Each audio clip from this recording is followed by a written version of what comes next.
Hola, Dios te bendiga una vez más, tu hermana y amiga Giselle Mella. Y en esta ocasión quiero seguir contigo sobre lo que es la muerte espiritual, ya que, verdad, hay personas que se preguntan cómo yo sé que estoy muerto espiritual.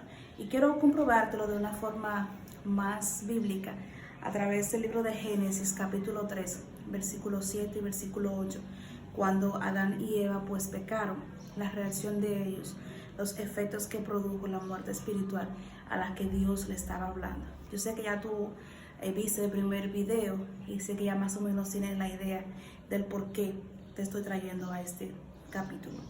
Dice el verso 7, entonces fueron abiertos los ojos de ambos y conocieron que estaban desnudos. Entonces cosieron hojas de higuera y se hicieron delantales. Y oyeron la voz de Jehová Dios que se paseaba en el huerto al aire del día. Y el hombre y su mujer se escondieron de la presencia de Jehová Dios entre los árboles del huerto. ¿Sabes? Sus ojos, dice la palabra, que fueron abiertos. Ahora vieron lo que nunca ellos habían visto. Fueron despojados de su excelencia. Habían perdido su esencia. Eso es lo que pasa cuando morimos espiritualmente. O sea, una muerte espiritual comúnmente es causada por lo que es la desobediencia, por lo que es el pecado. El pecado siempre nos va a llevar a estar muertos espiritualmente, porque recuerda que Dios es espíritu y lo que es en espíritu, o sea, no puede cometer pecado. Lo que es santo no puede estar en pecado porque Dios es santo, Dios es puro, Dios es espíritu. Entonces no puede nadie que diga que yo sirvo a Dios estar en pecado, porque es que no puede estar juntos. Y aquí dice que sus ojos fueron despojados de su excelencia. Es una gran realidad. Ya aquí sus ojos empezaban a ver las cosas naturales, las cosas que tal vez ellos no veían, y las cosas espirituales, que es lo más importante, las cosas espirituales, que es lo que porta esencia de Dios, porque es lo que es Dios mismo. O sea, Dios es espíritu. Entonces esas cosas espirituales, entonces el hombre la perdió, inmediatamente desobedeció a la palabra de Dios. Luego se escondieron, que es una parte también muy importante, se escondieron. Dice que tuvieron vergüenza por haber quebrantado el mandamiento de Dios, y eso es algo muy notorio en las personas que están en desobediencias, en las personas que están en pecado. Siempre las personas que están en pecado van a buscar la forma de esconderse de los demás. Siempre sus ojos nunca van a estar acorde a los ojos tuyos. O sea, es muy difícil que te puedan mirar a los ojos. Es muy fácil un líder, una persona, detectar cuando alguien está en pecado, porque es que no se desenvuelven las cosas espirituales. Trata de que no lo tomen en cuenta, busca de esconderse, busca la forma de mantenerse como un poquito aparte para que no le tomen en cuenta. Y es porque esa persona sabe que ha fallado a Dios y que ha fallado y se siente vergonzosa, se siente indispuesta, se siente que no es capaz de seguir asumiendo el rol que estaba desempeñando. Otro punto que vemos aquí, y es que tuvieron miedo. Dice la palabra que él tuvo miedo. El versículo 10 dice, y él respondió, oí tu voz en el huerto y tuve miedo porque estaba desnudo y me escondí. Tuvo miedo. O sea, ¿quién le dijo a Adán que él estaba desnudo? ¿Quién le dijo a Adán tal vez qué era el miedo? O sea, empezaron a descubrir las consecuencias del pecado, empezaron a sentir esos efectos que realmente el pecado ocasiona, que es sentir miedo, sentir vergüenza. Sabes, parece que aquí en esta parte también se les olvidó que Dios es el principio sobre la naturaleza divina, que conoce todas las cosas y que es omnipresente. Por eso se escondieron, porque tuvieron miedo del Dios que todo lo ve. Dios todo lo ve, señores. Tenemos que tener eso en cuenta. Dios es el Dios omnipresente. Él siempre está ahí. Él lo sabe todo, señores.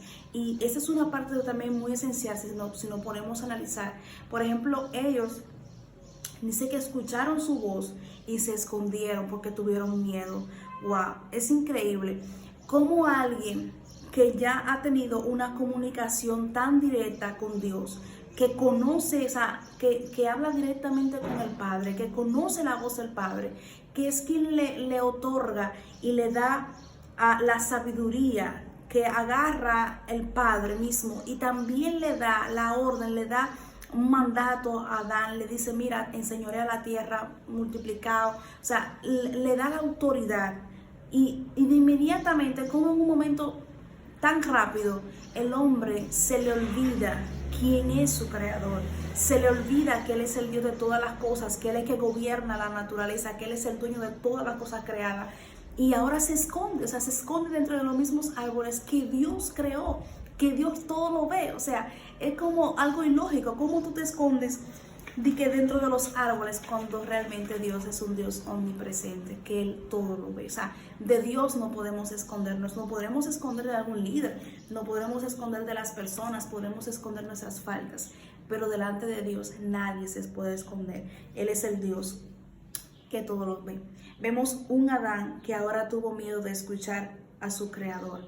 ¿Cuántas veces has tenido tu miedo de escuchar la voz de Dios? Hay mucha gente que tiene miedo de escuchar la voz de Dios, de que Dios le hable, porque ellos saben que están mal. Y si Dios le habla, si Dios le ministra, ya sea a través de profetas. Yo recuerdo que antes, tiempos atrás, yo escuchaba de gente, y hasta yo misma inconscientemente, o sea, cuando yo era impía, yo decía, ay no, vaya un profeta para allá. Y si un profeta revela algo que yo estoy haciendo, por ejemplo, o me dice algo oculto, tal vez que yo tenga oculto, o sea, ¿por qué? Porque nosotros sabemos humanamente que cuando Dios habla es de verdad.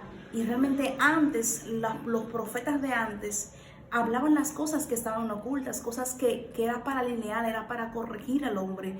Y tal vez ahora casi eso no se ve, pero realmente es muy necesario en un sentido de que Dios nos advierta, de que Dios nos jale las orejas y nos diga, mira, yo sé que tú estás haciendo tal cosa, mira si tú te alineas, oíste, para no desecharte. Entonces, parece que se le olvidó que antes Él hablaba, o sea, parece que Dios, que se le olvidó que hablaba con Dios, se le fue quitada la sabiduría y ahora tenía un espíritu de cobardía. O sea, el miedo trae eso mismo, trae cobardía. Y la palabra es bien clara que nos dice que Dios no nos ha dado espíritu de cobardía, sino de amor y de poder, de dominio propio. O sea que cuando tú estás en Dios, el miedo te es quitado, porque el verdadero amor, ese perfecto amor, echa fuera el temor. O sea que en Dios tú no vas a sentir ese miedo, en Dios tú no vas a sentir temor, porque tú sabes que Dios lo llena todo en tu vida y ese amor perfecto va a quitar todo miedo, todo temor de tu vida y tú vas a poder hacer las cosas conforme a su voluntad y con esa gracia y con ese amor que Dios ha puesto en tu vida. Dice que también se quisieron justificar, querían probar que no eran culpables. Esto siempre es muy relevante en las personas que están muertas espirituales, y es que siempre tienen una excusa, siempre quieren justificar que ellos no fueron los culpables, que fue mi mamá, que fue mi papá, que fue por mi novia, que fue por mi novio, que fue por princesa, que fue una persona, que por esa persona. O sea, siempre buscamos a un culpable, siempre se busca una excusa para nunca reconocer nuestras faltas, para nunca reconocer que fuimos nosotros mismos los culpables. El padre de mentira es quien hace que al tu pecar te hace creer que no es tu culpa. Satanás es el padre de mentira. Y por esa razón, como ya ellos habían pecado, habían obedecido a la voz de Satanás, ya se habían hecho, ¿verdad?, como quien dice, hijos de Satanás.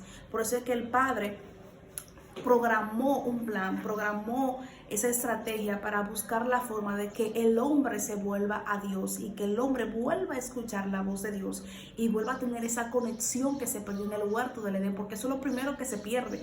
Automáticamente pecamos, automáticamente morimos espiritualmente, nos desconectamos de Dios. O sea, Dios permanece en el mismo lugar, pero nosotros somos los que nos desconectamos de Dios. Y Jesús, el Hijo de Dios, fue el que vino, aleluya, a morir en la cruz y resucitó al tercer día para que tú y yo pudiésemos volver a reconciliarnos con el Padre y pudiésemos volver a tener esa reconciliación que perdimos allí en el huerto y pudiésemos volver a recibir esa autoridad de parte de Dios y volver a poder adquirir eso que perdimos en el huerto, que Dios se lo entregó a Adán, pero que lo perdió allá en el huerto. Pero a través de Jesús, que es el segundo Adán, pero ahora un segundo Adán, ¿verdad? Un segundo Adán santo, un segundo Adán que verdaderamente vino para devolvernos la vida, para que volvamos a vivir y para que el Espíritu de Dios que mora en nosotros vuelva a vivir y vuelva a fluir en su verdadera esencia, fue Jesús. Así que dejemos que Jesús dirija nuestra vida a través de su Santo Espíritu.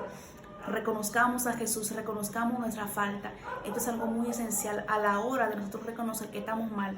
Es un punto muy esencial, reconocer que hemos fallado, reconocer el pecado que hemos cometido, que somos los únicos culpables, que no hay más culpable, porque aunque haya otro culpable, o sea, a ti no te pusieron una pistola en la cabeza para, mira, hazlo, no, sino que tú mismo, por tu propia voluntad, por tu propia concupiscencia, tú accediste a ese pecado, o sea, que tú mismo eres el único que tienes la capacidad y la decisión para tú salir de ese pecado y para tú volver de la muerte a la vida. Y solamente en Jesús obtenemos esa vida. Dios te bendiga.